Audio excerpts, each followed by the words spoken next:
Belchite fue una de tantas poblaciones arrasadas entre 1936 y 1939.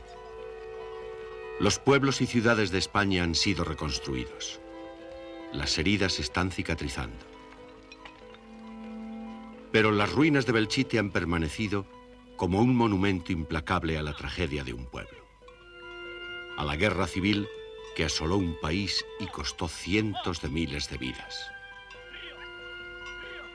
Para los vencedores, la guerra fue una cruzada contra una revolución atea que amenazaba con destruir sus valores tradicionales.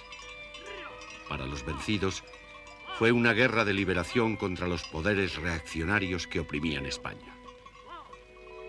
Fue la guerra civil más internacional de la historia. Muchos todavía la consideran el prólogo de la Segunda Guerra Mundial, la primera batalla entre la democracia y fascismo. Miles de voluntarios vinieron a España a luchar y a morir en defensa de causas que habían hecho suyas. Pero a pesar de su proyección internacional, los motivos de la guerra eran esencialmente españoles, sus raíces profundamente enterradas en una historia torturada. Han pasado muchos años.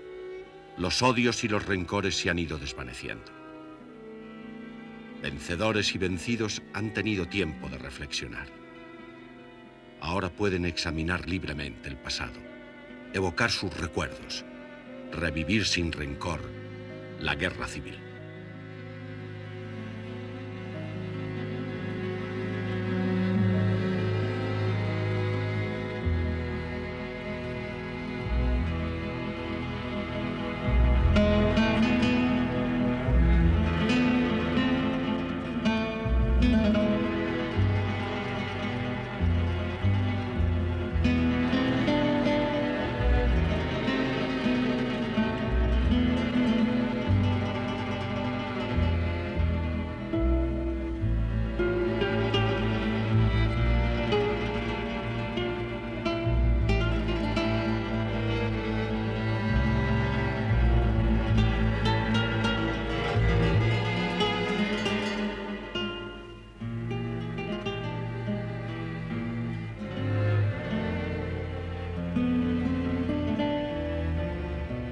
La Guerra Civil Española. Primer episodio. El preludio de la tragedia.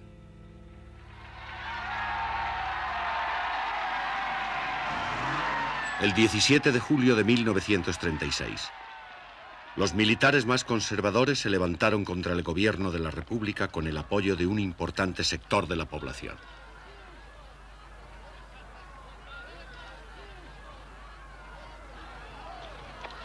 El golpe encontró una resistencia inesperada. Miles empuñaron las armas para combatir la rebelión. Lo que había empezado como un golpe militar desembocó en casi 3 años de guerra civil. En ambos lados, los adversarios políticos se convirtieron en enemigos mortales a los que había que eliminar.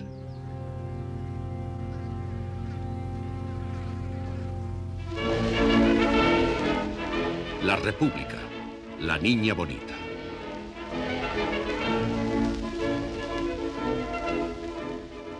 Cinco años antes del estallido de la guerra, la proclamación de la Segunda República había sido acogida con euforia por la mayoría de la población.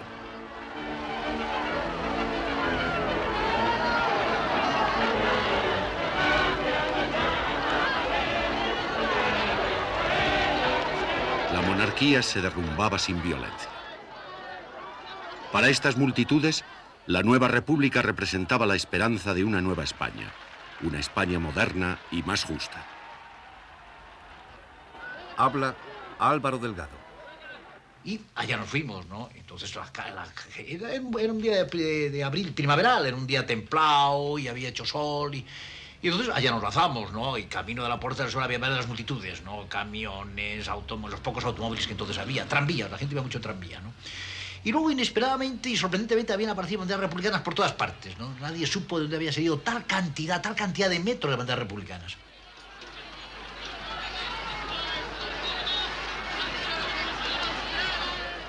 Mientras los manifestantes celebraban la proclamación de la República, Alfonso XIII pasaba sus últimas horas en el Palacio Real.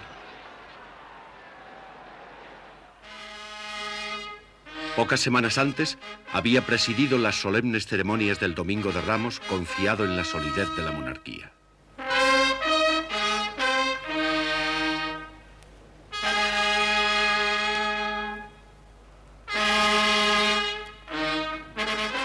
Sin embargo, el rey estaba más aislado que nunca.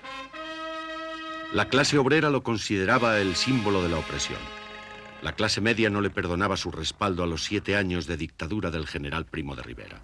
Incluso para la clase dirigente, la monarquía ya no representaba una garantía de continuidad. La escasa popularidad de la monarquía había quedado patente en la victoria de los candidatos republicanos en las principales ciudades durante las elecciones municipales del 12 de abril de 1931. El júbilo del pueblo y las escasas muestras de adhesión a la corona hicieron comprender a Alfonso XIII su aislamiento. Mientras el país celebraba la proclamación de la República, abandonó Palacio por última vez rumbo a un exilio voluntario.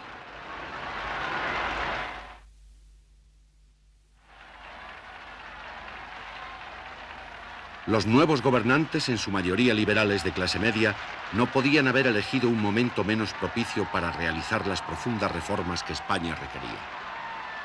En el resto de Europa, las democracias parlamentarias estaban en crisis, debilitadas por la depresión económica mundial, amenazadas por los totalitarismos de izquierda y de derecha. Para la nueva democracia española, el panorama era aún más sombrío.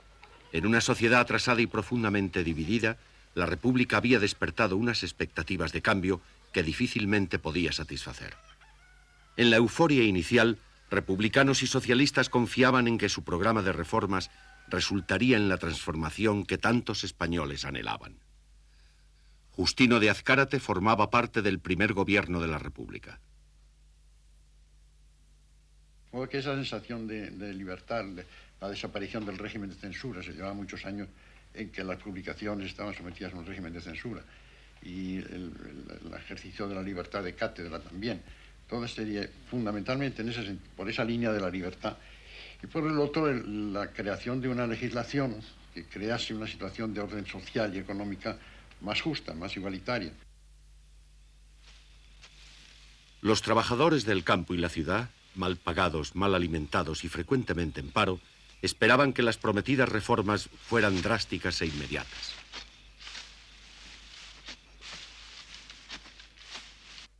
Narciso Julián era en esta época un joven socialista. Entonces, la llegada de la República significaba para la clase obrera una gran esperanza de que todas esas aspiraciones iban a ser satisfechas por la República, ¿no? Esa era lo fundamental, ¿no? En el obrero industrial y en el obrero y en el campesinado. La aspiración de los campesinos a la tierra, pues era una aspiración ya milenaria, ¿no? Y demás. Y en el obrero industrial, el reconocimiento de sus derechos sindicales, el derecho de huelga, a un salario justo, a unas condiciones sociales que no las tenía, ¿no? Desde el punto de vista de la seguridad social y de todas estas cuestiones, ¿no? Es decir, todos esos problemas económicos sociales estaban ahí. La llegada de un régimen democrático, la llegada de la República, significaba para la inmensa mayoría de los obreros esa gran esperanza, esa aspiración de que ahí se iba por fin a cumplir esas aspiraciones.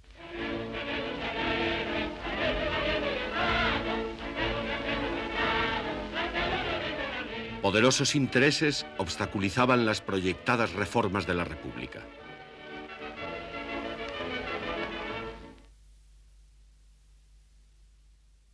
Una iglesia profundamente conservadora que se oponía a la liberalización. Un ejército acostumbrado a intervenir en la vida política. Una clase dominante decidida a mantener sus privilegios. Andalucía era una región de profundos contrastes sociales y económicos, de latifundios y grandes terratenientes. Estas desigualdades alimentaban el resentimiento de más de 700.000 jornaleros que vivían en la miseria. Habla Timoteo Ruiz. Por una parte, una cantidad enorme de obreros agrícolas sin ningún medio, y por otra, unos cuantos señores que eran los propietarios. Con todo lo que trae consigo, eso conlleva de vejaciones, hasta el extremo de que aquí se contrataba a los peones, trabajo, una especie como si fuese un mercado de ganado. porque aquello era casi una Vázquez Guillén. Que no podía entonces no había base, el sueldo pagaban lo que los patronos querían pagar. Había muchas familias que habían noches que se acostaban los niños sin comer. Porque no se ganaba lo suficiente para cómo estaba la subsistencia. Las tensiones en la España rural representaban una de las más graves amenazas para la nueva república. Pero la reforma agraria de 1932, una ley complicada y cautelosa, solo sirvió para desilusionar a muchos jornaleros e irritar a los terratenientes. Habla Félix Moreno de la Cova. Nació con un predicamento en contra de la propiedad rústica, porque claro, aquí lo primero que se habló es contra la propiedad rústica. Es decir, la República trajo el eslogan ni Dios ni propiedad ni amos, que es un idioma semi-anarquista, ¿no? Que esta es la realidad, ¿no?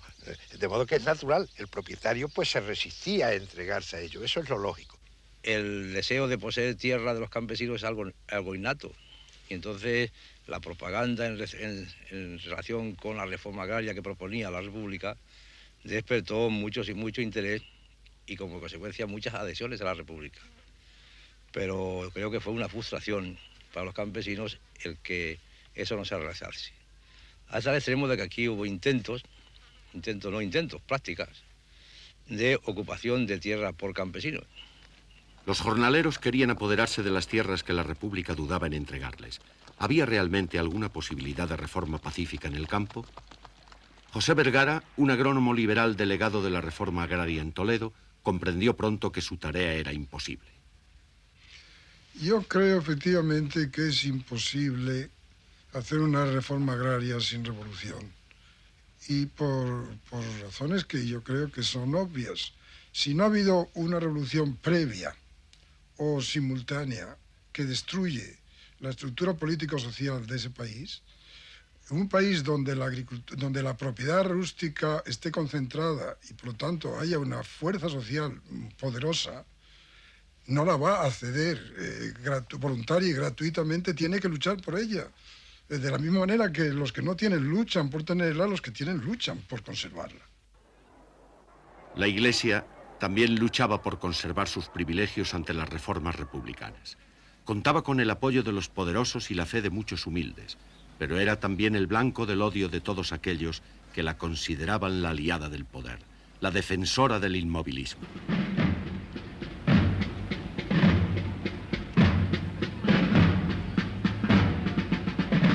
Se decía que los españoles andaban siempre detrás de sus sacerdotes con una vela o con una estaca. Los republicanos y socialistas en el gobierno estaban decididos a reducir el poder de la Iglesia.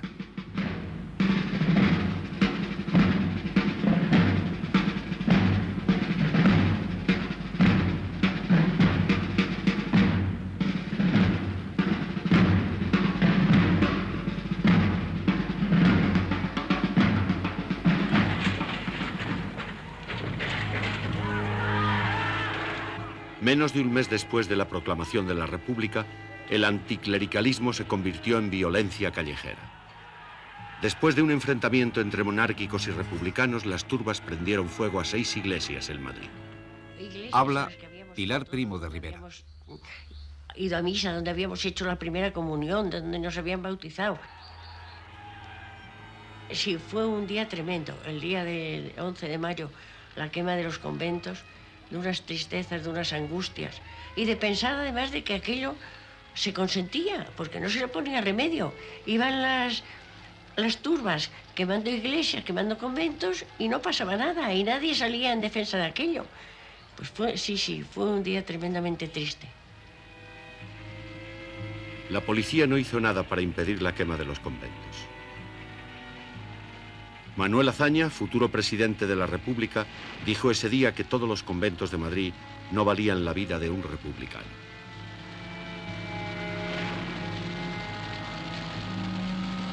Los católicos practicantes no olvidaron ni perdonaron esta actitud de las autoridades.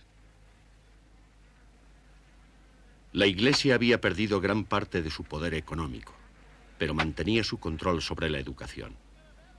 En un país donde casi la mitad de la población era analfabeta, La República tenía que romper el control de la Iglesia para crear un moderno sistema de enseñanza laica.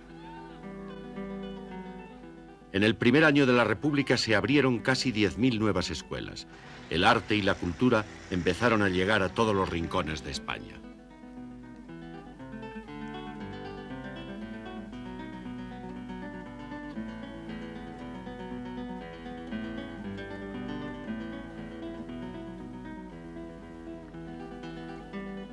La Barraca fue parte de esa ofensiva cultural. Intelectuales y artistas se convirtieron en misioneros culturales.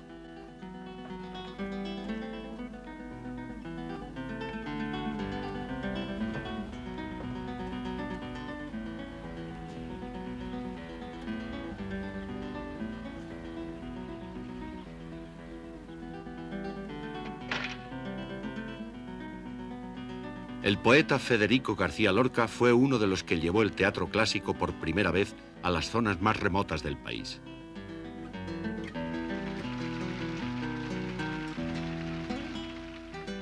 En La vida es sueño, Lorca hacía el papel de la sombra. Pocos años después se convertirá en una de las primeras víctimas de la guerra civil. Esta vitalidad intelectual y el clima de libertad daban nuevos impulsos al regionalismo.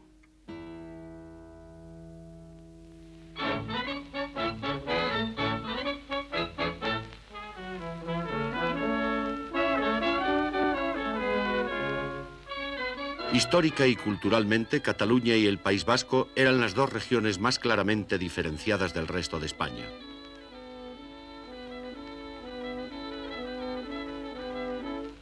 Desde principios de siglo, la campaña en favor de las autonomías regionales había ido cobrando fuerza. Muchos catalanes, como Marcel Giró, consideraban que la autonomía era un derecho fundamental. Cataluña había sido un país independiente. Por tanto, hay una tradición de lengua, de costumbres y culturalmente muy diferente del resto de la península. Diferente en más o menos categoría. El hecho de estar dominados por un pueblo de fuera no respeta nuestras libertades. Nosotros, a partir del 14 de abril del año 1931, teníamos unos anhelos de que estas libertades volvieran a Cataluña.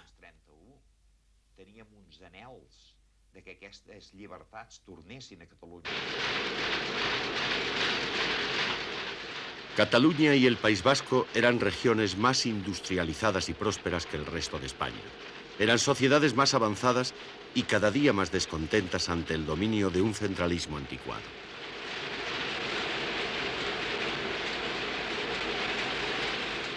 La vitalidad cultural y comercial de Barcelona simbolizaba el renacimiento catalán. En 1932 la República concedió a Cataluña su anhelado estatuto de autonomía.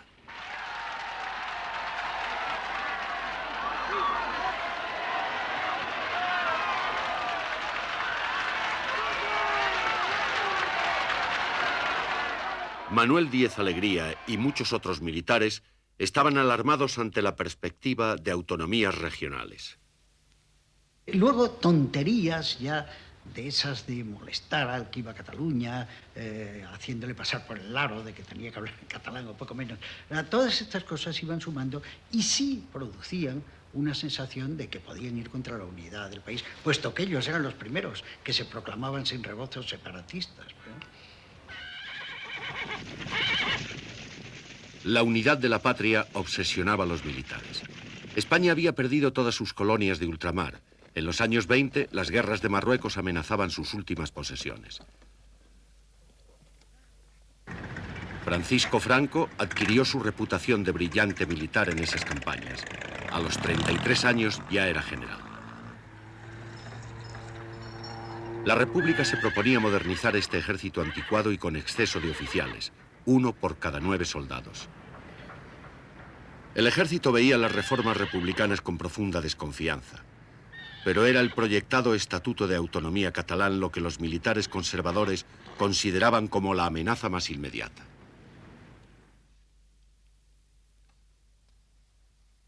...10 de agosto de 1932... El levantamiento militar dirigido por el general Sanjurjo fracasó. 16 meses antes, como jefe de la Guardia Civil, Sanjurjo había ofrecido su lealtad a las nuevas autoridades republicanas. Ahora, su fracasado golpe de Estado denotaba el creciente descontento de las Fuerzas Armadas. Sanjurjo fue encarcelado, pero las benévolas autoridades permitieron que el líder golpista se reuniera con familiares y partidarios en la cárcel. En Madrid, el fracaso del golpe fue celebrado con desfiles y manifestaciones de apoyo a la República.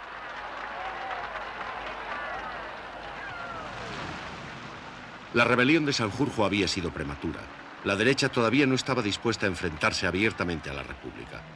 Sin embargo, el descontento iba en aumento.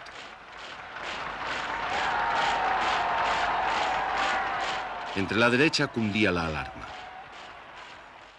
Entre la izquierda, la desilusión ante la lentitud de las reformas republicanas. El movimiento anarquista constituía la oposición más violenta a la República. En el resto de Europa, el anarquismo como fenómeno de masas había desaparecido después de la Primera Guerra Mundial. En España siguió creciendo, especialmente en Andalucía y Cataluña, agrupado en torno a una organización anarcosindicalista, la Confederación Nacional del Trabajo, CNT, que ya en 1920 tenía 700.000 militantes. Su objetivo final era la total emancipación de los trabajadores. Su instrumento, la huelga revolucionaria. La intelectual anarquista Federica Montseny explica así las raíces de su movimiento.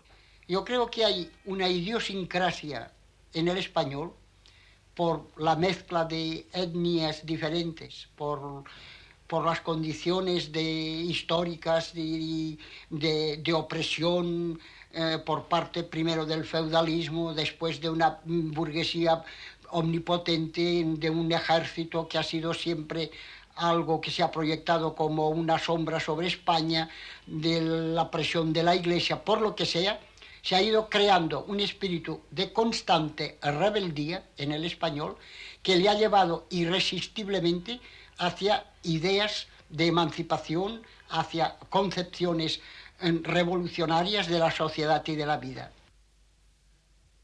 Los anarquistas se oponían a la República por principio.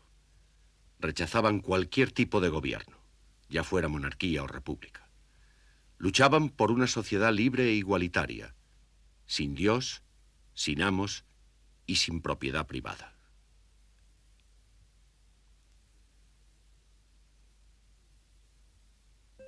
El hambre y la miseria creaban un caldo de cultivo ideal para la violencia revolucionaria.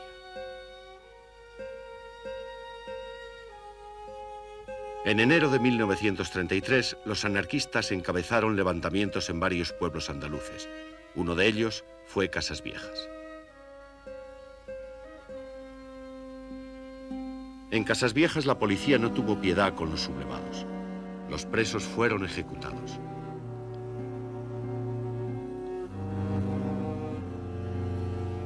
Una casa defendida por anarquistas fue incendiada y todos sus ocupantes murieron. Las autoridades republicanas fueron acusadas de haber organizado la matanza. Escándalos como el de Casas Viejas, la lentitud de las reformas y el creciente desempleo impulsaron a los socialistas a abandonar un gobierno desprestigiado. La crisis desembocó en las elecciones de 1933. La izquierda socialista creía cada vez menos en la posibilidad de llevar a cabo drásticas reformas en un sistema parlamentario. La derecha confiaba en que una victoria electoral le permitiría detener el proceso de reformas iniciado por la República. Sus esperanzas se centraban en una nueva y poderosa coalición, la Confederación Española de Derechas Autónomas, CEDA. La CEDA fue el primer partido católico de masas en España. Su líder era José María Gil Robles. La derecha hizo un enorme esfuerzo para llevar a todos sus simpatizantes a las urnas. La República había dado el voto a la mujer. Sin embargo, los votos femeninos contribuyeron al triunfo conservador.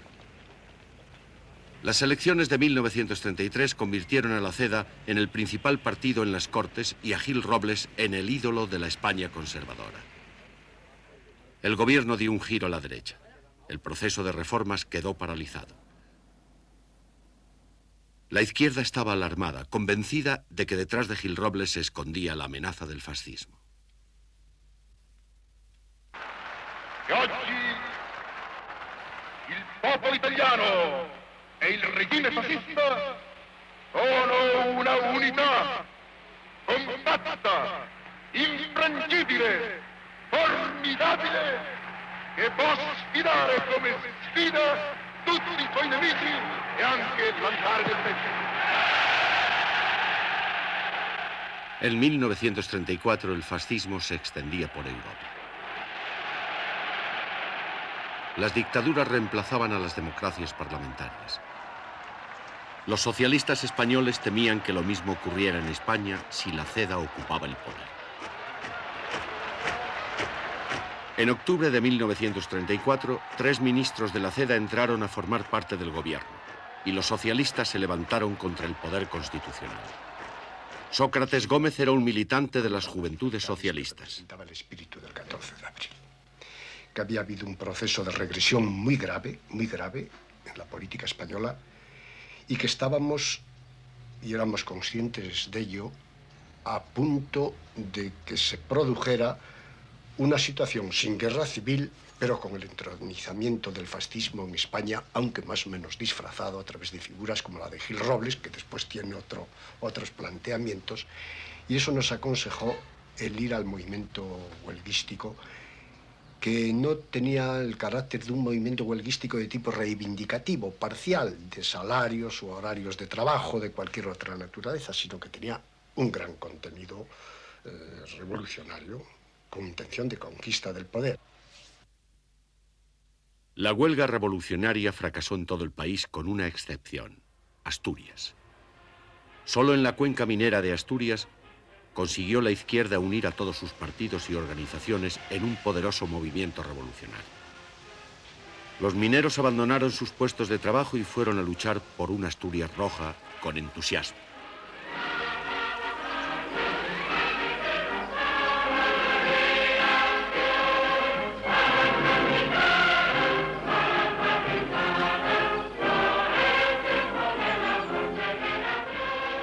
Habla Manuel Montequín. Una alegría inmensa y así del público. Allí había, pues qué le diría yo, el polvorín de Mosquitera y el polvorín de Pumarabule con dinamita, estaba todo preparado en Carbay. Para volar lo que hiciera falta. Toda la gente así, hasta los críos estaban en marcha, mujeres, hombres, todo. Era una declaración de guerra contra el gobierno central. Las guarniciones en Asturias se vieron impotentes para frenar una ofensiva revolucionaria en la que se produjeron violentos combates y se cometieron asesinatos políticos. El gobierno decidió enviar a Asturias a sus tropas coloniales, los moros y la Legión. En 15 días el levantamiento de Asturias había sido aplastado y varias poblaciones destruidas.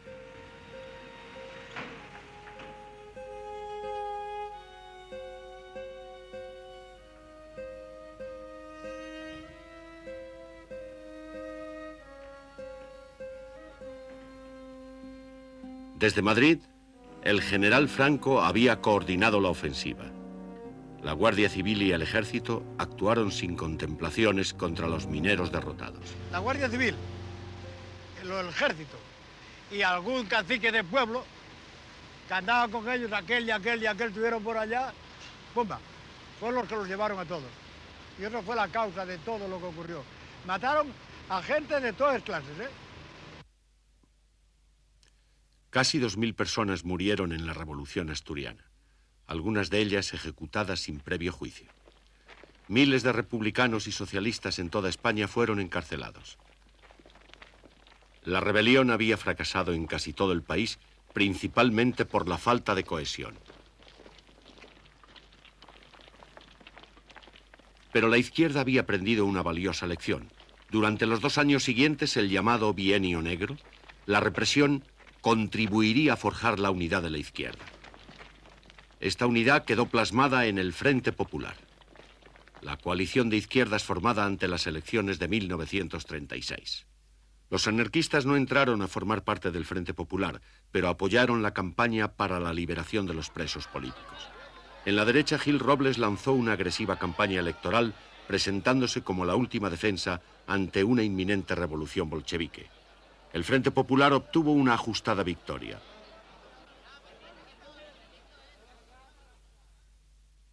Los presos políticos salieron en libertad.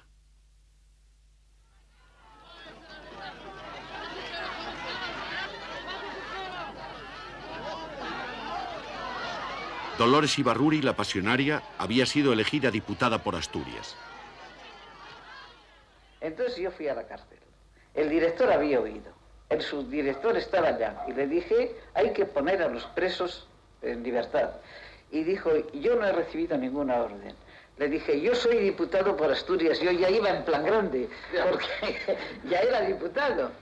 Le dije, yo soy el diputado por Asturias y yo le ruego a usted que me dé las llaves, porque hoy mismo salen los presos a la calle. Y me dijo, téngalas.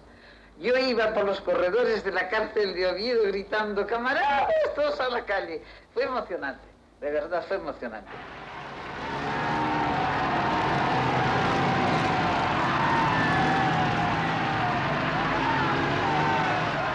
Barcelona se volcó a la calle para aclamar a su presidente liberado, Lluís Companys. Pero los socialistas se negaron a formar parte del nuevo gobierno y los políticos republicanos quedaron irremisiblemente atrapados entre el pánico de los conservadores y las nuevas esperanzas de la clase trabajadora. Las huelgas y las invasiones de tierras se multiplicaron. Los conflictos sociales y laborales amenazaban más que nunca el orden constitucional. 2 años antes, la izquierda se había negado a aceptar la victoria conservadora. Ahora era la derecha la que rechazaba el resultado del proceso democrático. Gil Robles había caído en desgracia. Las esperanzas conservadoras se centraban en un nuevo líder, José Calvo Sotelo. Pero para un número creciente de españoles, la polarización hacía imposible el diálogo político y el compromiso parlamentario. Tomás Garicano Goñi era un joven oficial conservador. Ahora, lo que nos hizo entrar en esto es la imposibilidad de salir de aquella situación. No fue posible la paz de Gil Robles, que es una verdad, a mi juicio, como un templo. Y hay otra cosa más dramática que casi sonroja a uno decirla, pero que en aras de la verdad hay que decirla, es que en aquel momento no nos soportábamos los unos a los otros. La tensión y la división había llegado a tal extremo que ver un socialista era ver pues poco menos que el demonio. Unos 15.000 militantes juveniles de la CEDA abandonaron el partido para unirse a un movimiento más combativo, la Falange, fundada por José Antonio Primo de Rivera en 1933.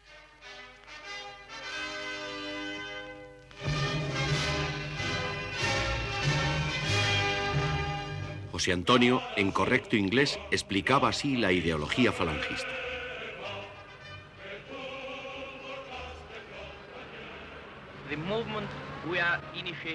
El movimiento que estamos iniciando en España no es una copia de movimientos extranjeros.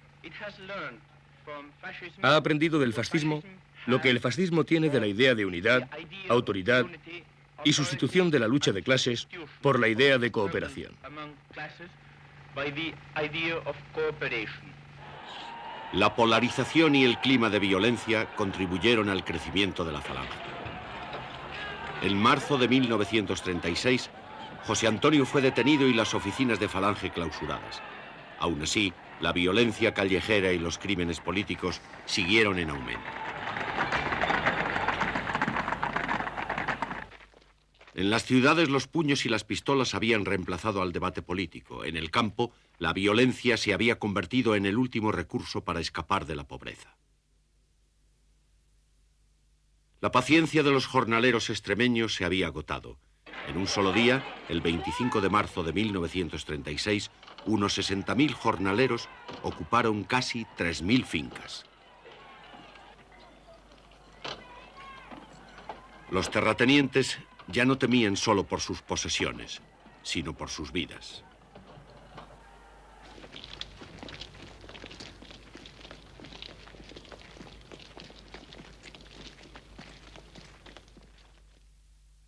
El descontento popular tenía el signo opuesto.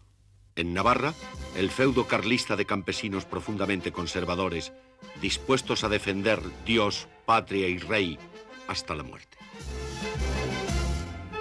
Los carlistas se habían rebelado contra la monarquía liberal en el siglo XIX.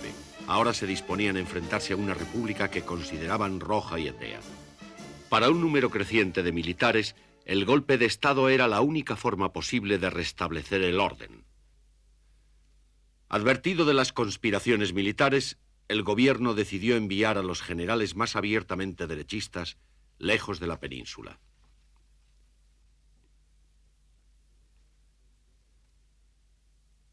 El general Franco fue enviado a las Islas Canarias. El general Mola fue únicamente trasladado a Pamplona, desde donde se convirtió en el director, el cerebro del complot. Inicialmente, Mola encontró resistencia entre algunos de los militares más influyentes. A Franco se le había asignado la dirección del levantamiento en Marruecos. Debía ponerse al frente de los regulares y legionarios que ya había mandado en los años 20. Pero Franco, como recuerda su cuñado Ramón Serrano Súñer, aún no se había decidido.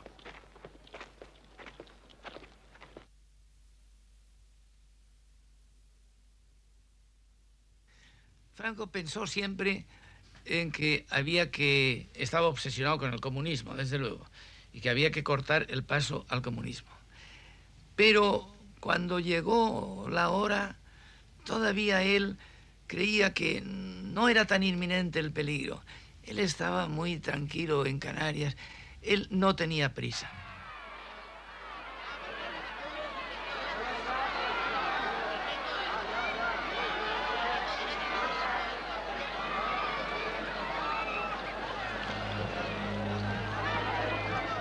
Primero de mayo de 1936.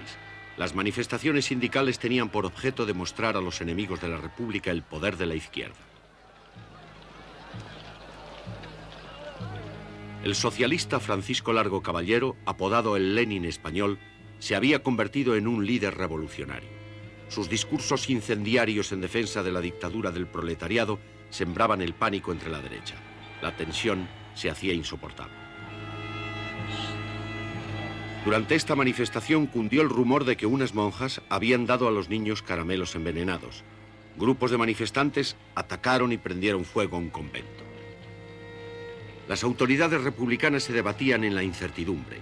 Luchaban por evitar el total hundimiento del Estado. Los socialistas seguían negándose a formar parte del gobierno. Como resultado, el aislamiento del gobierno era cada día mayor. El 16 de junio, Calvo Sotelo se declaró partidario de un Estado fuerte e integrado que pusiera fin a las huelgas, a los sueldos de hambre y a la anarquía. Finalizó diciendo: a este Estado le llaman muchos Estado fascista, pues si este es el Estado fascista, yo que participo en la idea de ese Estado, yo que creo en él, me declaro fascista.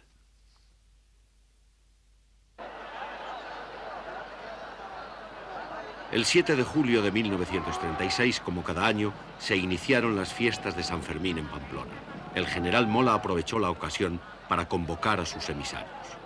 Yo recibí una comunicación de un amigo mío en la que me decía que estaban todos allí, que lo estaban pasando muy bien, que por qué no iba, que todos los años iba y que ese año no iba. Y entonces era esto la frase que yo tenía que recibir para ir allí.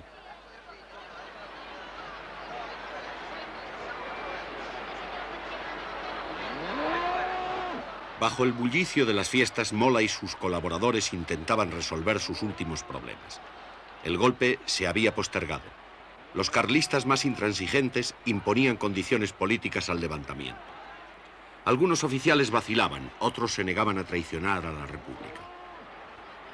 Por su parte, José Antonio, que inicialmente había criticado el carácter conservador del proyecto de Mola, se mostraba ahora más dispuesto a apoyarlo.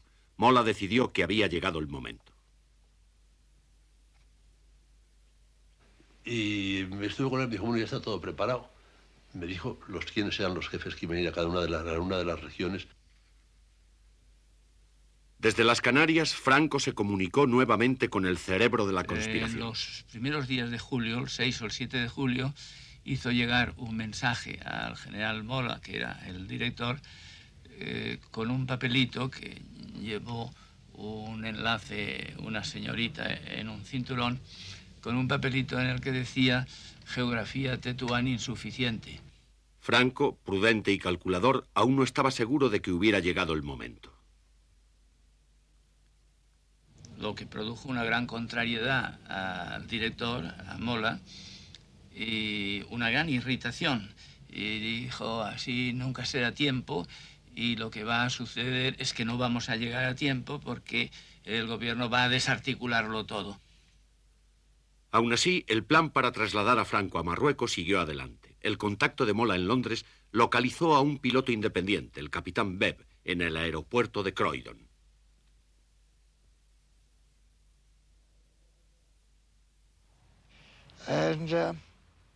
Me preguntó si estaba dispuesto a ir a las Islas Canarias para recoger a un cabecilla del RIF que iba a iniciar una rebelión en el Marruecos español. Yo pensé, qué idea deliciosa, qué gran aventura. Webb despegó de Croydon el 11 de julio.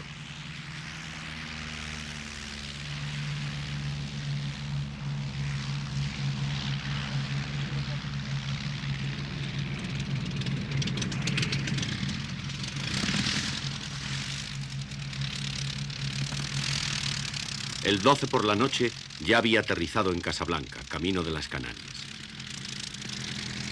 Esa misma noche en Madrid iba a desencadenarse la tragedia.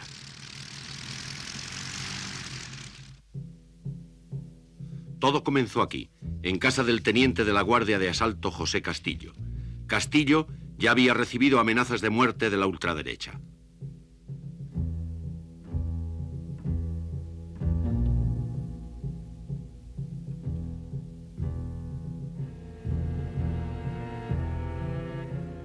Eran casi las 9:30 de la noche cuando salió de su casa camino de la comisaría. Un paseo de 10 minutos.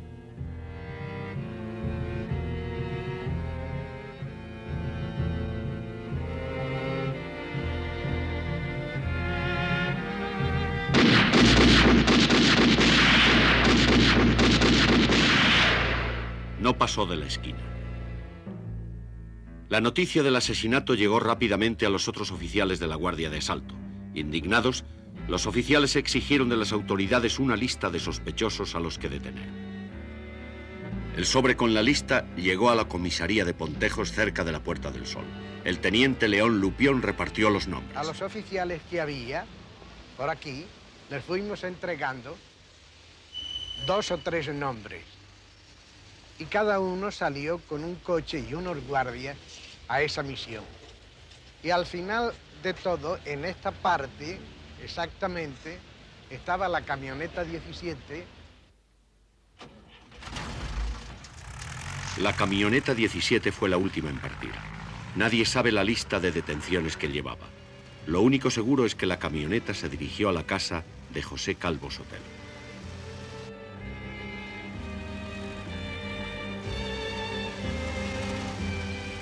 Le pidieron que les acompañara a la comisaría. Prometió a su familia que telefonearía, a no ser, dijo, que estos señores me maten.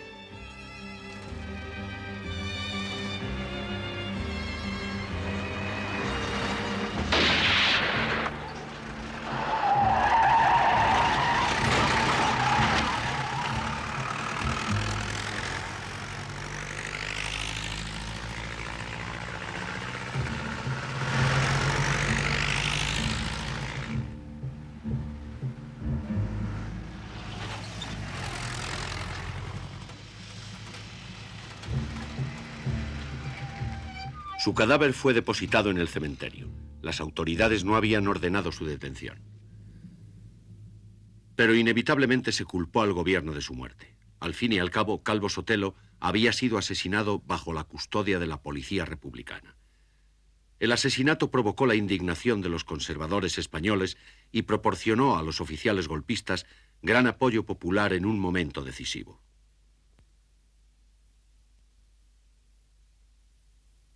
Entonces, todas las dudas y vacilaciones que aún existían con respecto a la posibilidad de pronunciarse ya o de esperar algo más para que la descomposición fuera mayor y la justificación también mayor, esas dudas desaparecen. Pocas horas después del crimen, Mola envió un telegrama en clave a los otros conspiradores. El pasado día 15 a las 4 de la mañana, Elena dio a luz un hermoso niño. El mensaje contenía la fecha, la hora y el lugar de la sublevación. El 18 de julio a las 17 horas en Marruecos. El gobierno sabía que el estallido podía producirse en cualquier momento, pero no adoptó las medidas necesarias para evitarlo. Mientras tanto, los partidos de izquierda y los sindicatos se preparaban para resistir el levantamiento. A medianoche, Indalecio Prieto y otros socialistas visitaron al primer ministro Casares Quiroga para pedirle que entregara armas al pueblo. Casares Quiroga se negó, temiendo que el gobierno republicano fuera a perder su última posibilidad de mantener el orden. En la madrugada del 14 de julio, el capitán Beb despegó de Casablanca rumbo a las Canarias. Esa misma mañana los entierros del teniente Castillo y de Calvo Sotelo simbolizaban la inexorable división de la sociedad española. Los puños en alto rendían homenaje a Castillo. Los saludos fascistas daban el último adiós a Calvo Sotelo. Ya no había posibilidad de reconciliación.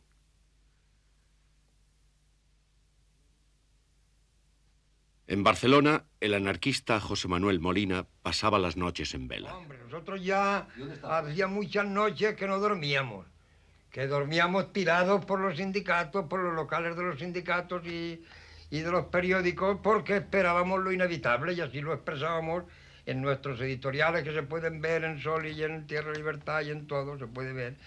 No dormíamos porque veíamos lo inevitable del golpe militar que se preparaba. El líder catalán Josep Tarradellas visitó en Madrid a un primer ministro que continuaba ignorando la gravedad de la situación.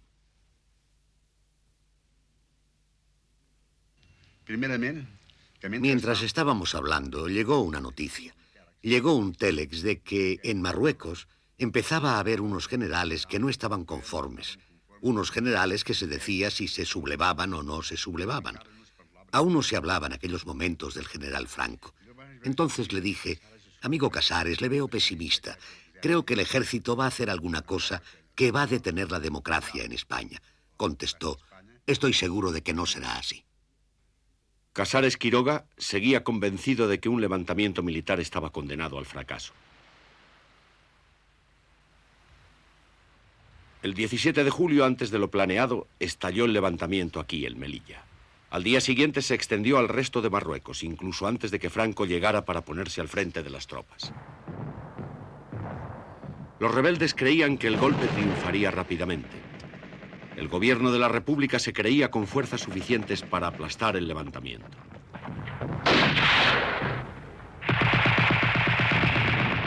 Ambos bandos estaban trágicamente equivocados. El levantamiento se extendió a la península.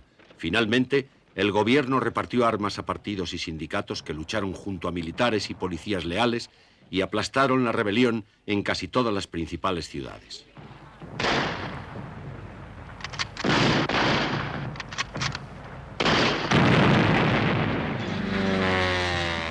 Ni los rebeldes ni la República tenían fuerzas suficientes para imponerse.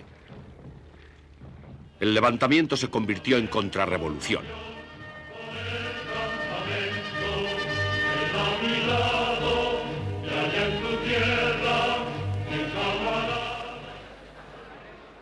Frente a ella, los miles de obreros armados defendían una España no solamente republicana, sino revolucionaria.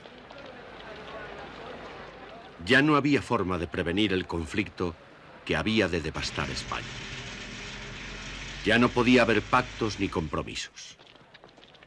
Nada podía salvar a España de una guerra civil.